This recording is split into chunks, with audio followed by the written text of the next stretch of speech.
Beneath the surface of the world, where the earth's heartbeat echoes through endless tunnels, lay the ancient stronghold of the Dwarves, known to those above as the Stone Halls. Within these halls, the Dwarves lived, worked, and fought, their lives entwined with the rock and stone that sheltered them. Gorn Stonefist, a seasoned warrior with a bristly beard black as coal and hands as broad as the mountain ledges, strode through the grand hall of his people. The air was thick with the scent of roasted earth, a scent that only the Dwarves could find comforting. Gorn's nostril, a singular large cavity hidden beneath his prominent nose and wild beard, flared slightly as he sniffed the air. It was a habit more than anything, a way to assess the quality of the rocks served at the feast. Today's feast was a special one. They were to dine on the richest granite, harvested from the deepest reaches of their realm. As he reached the head of the hall, Gorn turned to face his kin. "To the earth and stone, to the bones that carry us," he bellowed. The hall echoed with the deep, rumbling cheers of his brethren, their voices reverberating off the walls, causing the ancient carvings covering the walls to tremble slightly. After the feast, the warriors gathered in the ritual chamber. The walls were adorned with murals depicting the glory of their ancestors, each line carved with care and precision. This was the place where the sacred body sculpting ritual was held, a tradition passed down through the ages to prepare the dwarves for the trials of battle.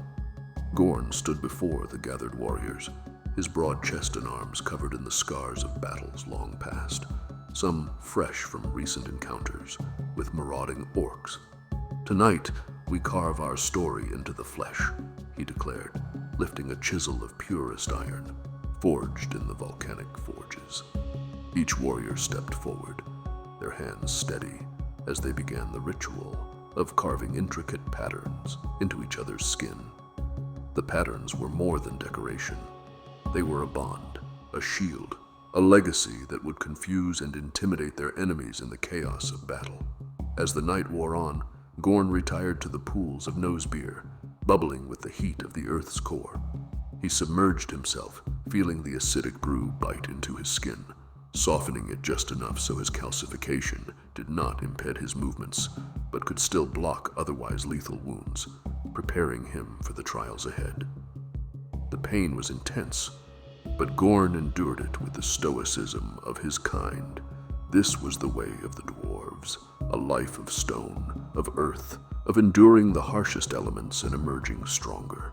As the dawn approached, Gorn emerged from the pool, his body renewed, his spirit unbroken. He knew the battle with the orcs was imminent, but he did not fear. The Dwarves of the Stone Halls were more than warriors. They were the guardians of the earth, born from the stone and destined to return to it. With his hand on the hilt of his axe, Gorn looked to the tunnel leading out of the Stone Halls. "Let them come," he murmured to himself, a grim smile on his lips. "We are ready."